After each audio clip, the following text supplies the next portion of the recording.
Hello and welcome to Tale of the Lion with today's tip. This is Joshua.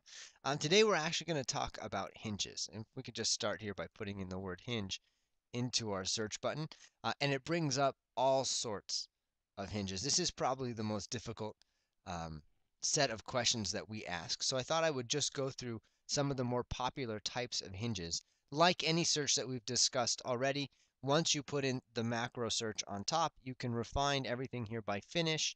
If you're looking just specifically for hinges, you can begin to refine even by the different types of hinges. Now, what I'm going to do is just go through a handful of hinges real quick, the more popular versions, excuse me. This is an inset hinge.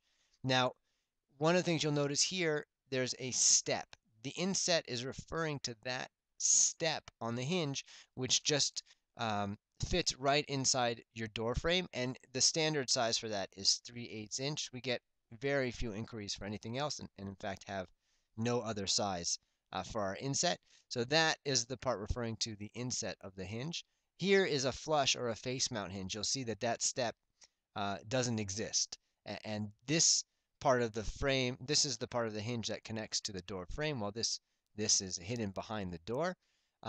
Something to say about hinges, they do and have changed over the years. Today, the manufacturers no longer really publish the specs or what you'd call the drill centers because it can depend on which plant is manufacturing the hinge, uh, and they will vary slightly. So we're going to just continue to go through different hinges. This is a demountable hinge. This part of the hinge actually recesses into the cabinet frame. And there, the reason it's called demountable is there's just basically a single screw that you can unloosen on this side and knock off the door, or unloosen on this side and take it off from the cabinet. This is a double demountable, meaning that you can do that on either side. There are single demountable hinges as well, where it's just one side that again, it actually has is recessed into the door frame. It needs to be cut up to be put in, and that it's a very easy mount and demount of the door. This is a non-self-closing. On all non-self-closing hinges, if you see the spine of the hinge, you can see that it varies greatly from these, excuse me, which are spring-loaded. So the non self-closing hinges have many more little pieces here. It is going to be a thinner hinge, so going from a self-closing to a non-self-closing, it needs to be looked into. This obviously here, right, is an inset hinge. We're just going to keep going. This is what they call a colonial offset hinge. This one actually is visible completely on the outside of the door. This connects on the outside of the door frame and the door itself, so the whole thing is visible.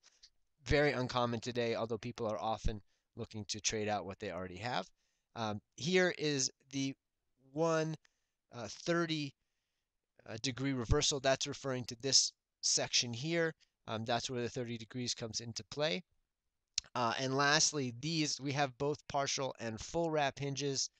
You'll see that this is the full wrap because it comes here, wraps the door, and then makes this final turn, going back again, wrapping the door itself, whereas a partial wrap hinge, which we also have, is just these pieces here. I do hope that is helpful. Uh, we are here to answer your questions on hinges. Again, hinges are very difficult. Sizing on hinges is difficult, but we'd be happy to explain, and I hope this information was helpful. I hope you have a great day. Take care. Bye now.